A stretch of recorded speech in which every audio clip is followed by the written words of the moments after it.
Alléluia, bienvenue à l'église du ministère de la Restauration. Je me présente, mon nom est Pasteur Julien Guindon. Je vous remercie d'être là aujourd'hui.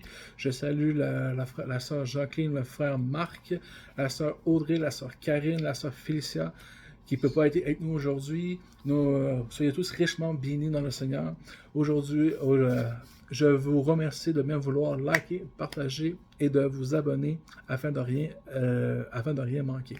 Donc, je vais recommencer. J'ai comme perdu ma ligne. Fait que je vais demander de bien vouloir liker, de bien vouloir commenter, de partager et de vous abonner afin de pouvoir rien manquer prochainement.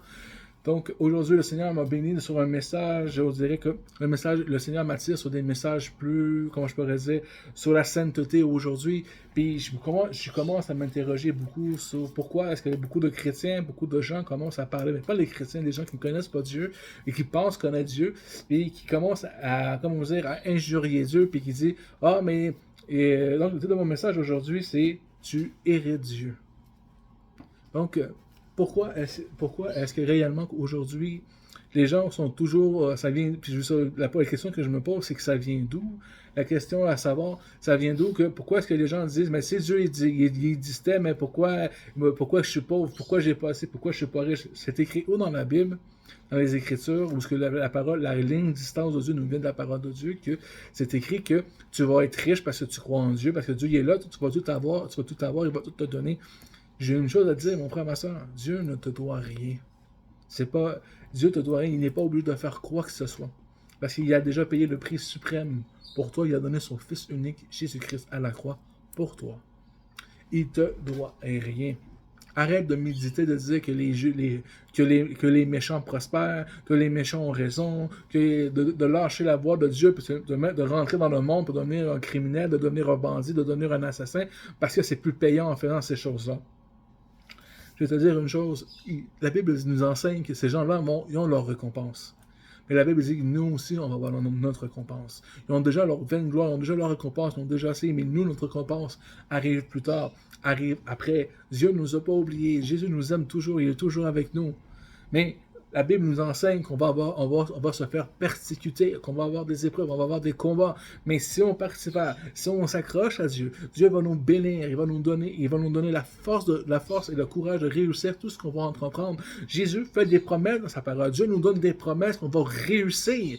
Mais si tu parles comme un insensé, si tu parles d'une moyenne façon, comment est-ce que tu veux que Dieu te bénisse? Comment est-ce que tu veux que Dieu parle de quoi avec toi qui bloque déjà ton cœur à la méchanceté? Donc, réellement, c'est réellement ça qui est vraiment important. Que tu vois on voit dans Josué 6, fortifie-toi seulement, prends courage. Ça dit, fortifie-toi, prends courage. Est-ce que ça veut dire que c'est facile? Non. Fortifie-toi, prends courage. Médite ma parole jour et nuit, ne t'épouvante point, pas peur. Je suis avec toi. Et c'est alors que tu vas réussir dans tout ce que tu vas entreprendre. Est-ce que ça dit que ça va être facile? Non. Ça ne dit pas que tu vas avoir tout cul dans la bouche, là. Ça dit que ça va prendre du temps. Moi, j'ai eu une vision. Dieu m'a donné une vision. Puis je m'attiens à cette vision, même si les gens ne voient le contraire, même s'ils disent que c'est pas vrai, blablabla. J'en ai rien à faire, c'est entre moi et Dieu, c'est pas toi. Le Seigneur est toute ma vie. Et j'ai fondé ma vie sur lui. Puis je sais qu'il va me bénir, qu'il va amener des gens pour la gloire, pas la gloire de son nom. La parole de Dieu dit, tous ceux qui vont venir vers toi, tu vas en prendre soin. Et c'est ce que je fais, mon frère et soeur. Aujourd'hui, on a la grâce et la bénédiction d'avoir la sœur Rose et le frère Prunel avec nous. Donc, aujourd'hui, l'église grandit un petit peu. Ils sont venus visiter, je ne sais pas s'ils vont continuer avec nous, mais ils sont venus nous voir parce qu'ils ont besoin de changement dans leur vie. Puis Dieu est grand, donc nous souhaitons toute la bienvenue à Rose et Prunel. Soyez bienvenus, Rose et Prunel. Jésus vous aime, puis ici, c'est chez vous. Donc, soyons tous richement bénis et de comprendre réellement la parole de Dieu qui nous entoure aujourd'hui. De comprendre l'essence de l'Évangile, que Dieu a envoyé un messager, et son messager c'est Jésus-Christ, et c'est lui qui va racheter toutes nos souffrances, toutes nos misères. C'est lui. Parce que le royaume de Dieu, c'est quoi? Quand nous prions, nous voyons des miracles s'accomplir. Qu'est-ce qu'on voit? On voit le royaume de Dieu qui vient vers nous. La parole de Dieu dit qu'un miracle se produisait quand un mort ressuscitait. Jésus disait, vous voyez, le royaume est venu vers vous. Le royaume de Dieu est venu vers vous. Donc c'est le royaume qu'on démontre. On démontre le royaume de Dieu. On ne montre pas les gens, viens ici, je vais te guérir. Non, c'est pas qu'est-ce qu'on fait. Viens, je vais te montrer le royaume de Dieu. Parce que le royaume de Dieu, c'est quoi? C'est un monde sans maladie, sans souffrance, sans difficulté. C'est ça le royaume. C'est ça que Dieu nous promet dans son royaume. Amen. Il ne nous promet pas un royaume de souffrance. Et il nous dit bien, j'ai pas un plan de bonheur pour toi et non de malheur. Alléluia. Donc c'est réellement ça qu'il nous dit. Donc moi que je me trompe, il y en a qui ont la Bible, si je me trompe, corrigez-moi. C'est ça la Bible qui nous enseigne ou non? Oui. Bon, gloire à Dieu. Parce qu'aujourd'hui, beaucoup d'autres personnes sont trop adéquats. Pourquoi j'ai ça? Pourquoi c'est ça? Pourquoi comme ça? Pourquoi je pense comme ça? Pourquoi? Il n'y a pas de pourquoi. Ferme ta bouche. Glorifie le Seigneur. Le Seigneur va descendre. Il va venir te rencontrer. Il va venir te visiter. C'est comme ça que Dieu nous fait dans sa vie.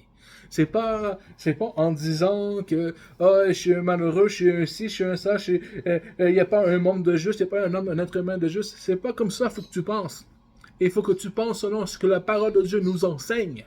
La parole de Dieu nous enseigne que même si tu es tout seul, va à tel endroit, il y en a qui sont avec toi, qui vont t'attendre là-bas pour que je t'ai envoyé. Je vais t'envoyer des ouvriers, je vais t'envoyer des gens vers toi, mais toi, tu dois en prendre soin. Commence à être fidèle dans les petites choses et Dieu va en donner de plus grandes. Si tu as de la misère à entretenir ton un et demi, comment est-ce que tu veux que Dieu te donne un château, une maison? C'est comme ça.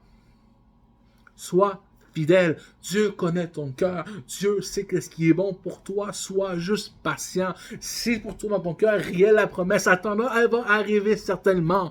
La Bible nous enseigne ces choses. La parole de Dieu nous dit ces choses. Tu dois lire ta parole. Arrête de te morfondre. Prends la Bible, arrête de jouer à la victime, puis commence à te concentrer, à prier, à chercher le véritable Créateur qui a créé les cieux et la terre, et qui t'a donné le souffle de vie à ta naissance. Il y a lui qui est capable d'enlever le souffle de vie. Arrête de jouer et commence à chercher celui réellement qui est là pour toi aujourd'hui, et son nom est Jésus-Christ. Amen.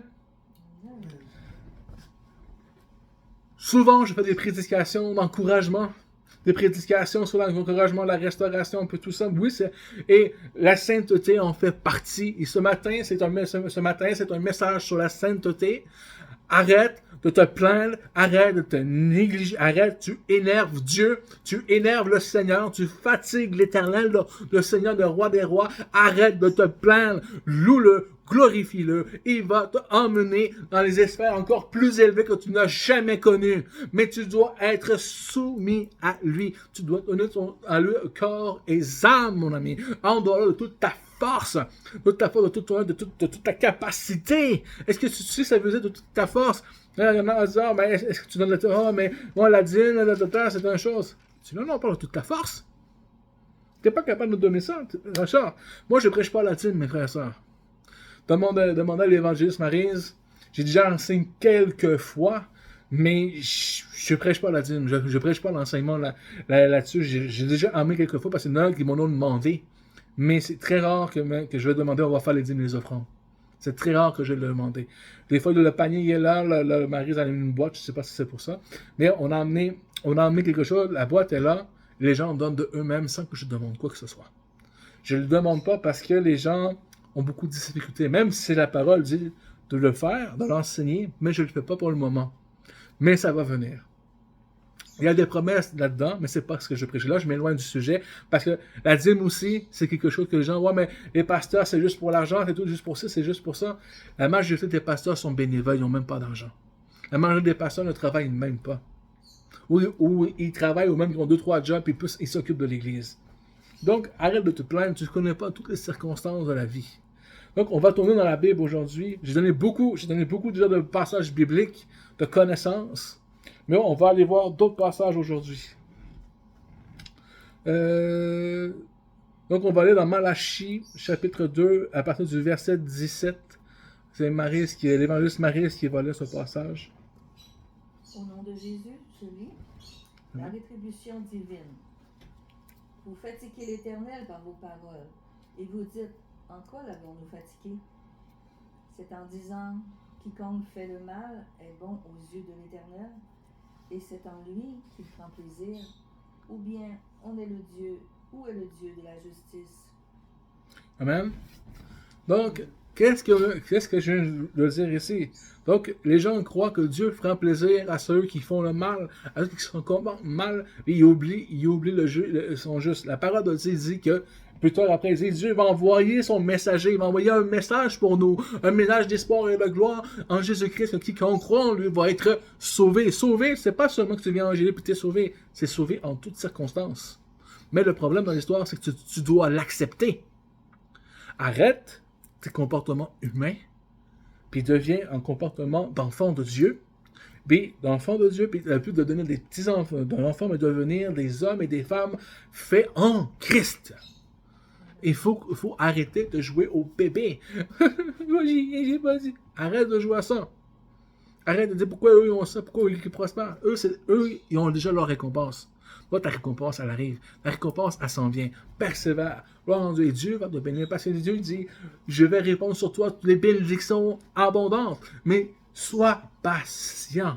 Sois patient. Ça arrive. Ça s'en vient. Tu dois être patient. Tu dois persévérer dans tu dois être enthousiaste. Oui, tu souffres. Alors, de dire, après avoir souffert un certain temps, la Bible nous rendra quoi? Inébranlables. Il nous fortifiera nous soi-même. On va devenir inébranlables. Il n'y a plus rien qui va nous déranger. Il n'y a plus rien qui va nous tasser de gauche à droite. Il n'y a plus rien qui va se produire. Amen. Parce qu'on va devenir des enfants fermes, des soldats, des guerriers ancrés en Jésus-Christ.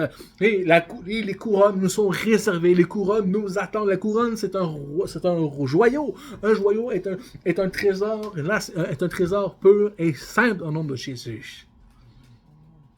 Amen. Donc, il faut arrêter. Il faut comprendre que ta bénédiction arrive. Sois patient. Frère Pounal, si tu veux lire, s'il te plaît, Jérémie, chapitre 12, 1 à 3. Jérémie 12, 1 à 3, je lis au nom de Jésus. Pourquoi le méchant prospère-t-il? Tu es trop juste, Éternel. Tu es trop juste, Éternel, pour que je conteste avec toi. Je veux néanmoins adresser la parole sur tes jugements. Pourquoi la voix des méchants est-elle prospère? Pourquoi tous les perfides vivent-ils en paix? Tu les as plantés, ils ont pris racine. Ils croissent, ils portent du fruit. Tu es près de leur bouche, mais loin de leur cœur. Et toi, Éternel, tu me connais, tu me vois, tu sondes mon cœur. Qui est avec moi? Enlève-les comme des brebis qu'on doit égorger et préparer les pour le jour du carnage. Amen. Donc, c'est ça vraiment aujourd'hui que les gens voient. Dans la parole de Dieu, vous n'êtes pas les seuls à penser comme ça. Vous n'êtes pas les seuls à vous interroger. Mais arrêtons-nous de nous plaindre. Donne-nous à Dieu. Soyons patients. Parce que la parole de Dieu nous enseigne que nous, on étouffe Dieu avec nos pensées, ce genre de pensées, avec ces genres de paroles-là. Et tu attires sur toi, malheureusement, la malédiction sur ta vie. Parce qu'en disant comme ça, tu bloques les portes de la bénédiction sur toi. Parce que tu dis, bah, Dieu, t'es pour les méchants. Non, mais t'es gentil. Dieu va pas te bénir, là. Tu peux rappeler à Dieu, Seigneur, regarde, ton serviteur, je suis là, voici, tu peux le faire.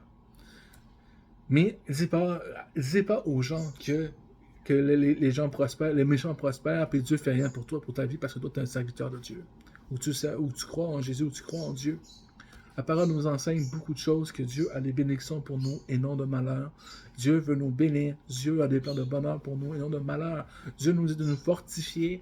Dieu nous dit que nous sommes la tête et non la queue. Les nations vont nous emprunter de l'argent, mais nous, on ne va pas emprunter. C'est les promesses que Dieu a pour ta vie et pour nous, mon frère, ma soeur. Mais arrête de te plaindre. Arrête de rentrer. Arrête de commencer à calomnier Dieu. Déjà, faire l'économie entre humains, c'est déjà quelque chose qui est déjà grave. Mais là, toi, qu'est-ce que tu fais? C'est encore pire. Tu es en train de calomnier Dieu, le créateur des cieux et de la terre. Et Dieu, je vais te rappeler ceci, Dieu ne te doit rien.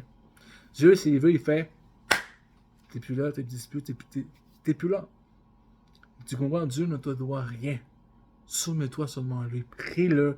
Glorifie son nom. Bénis, loue-le durant ta souffrance, durant tes épreuves, durant ton calvaire. La Bible dit, venez vers moi, vous tous qui êtes chargés, fatigués, je vais donner du repos. Dieu va t'enlever ton lourd. Il va t'enlever ton joug, ta peine, ton désespoir. Il va te l'enlever. Il va le changer en gloire et en espoir.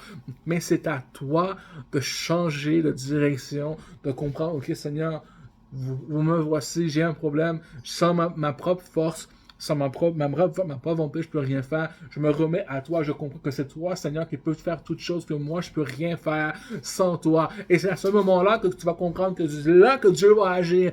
Parce que là, tu comprends que, ok, tu es prêt, maintenant je vais agir. Tu comprends? Parce que le Seigneur, là, si on regarde un berger, quand une brebis va se sauver, qu'est-ce qu'on fait? Le berger rattrape la brebis, et le berger casse les pattes de la brebis et il le met dans son cou pour que la brebis soit complètement dépendante du berger. Et c'est la même chose parce que Dieu nous dit que c'est la voix, qu'il est le bon berger et qu'il faut commencer à entendre la voix du bon berger. Amen. Soyez bénis, c'est mon message ce matin. Que Dieu vous fortifie davantage. Je crois que j'étais assez clair, je crois que j'étais précis.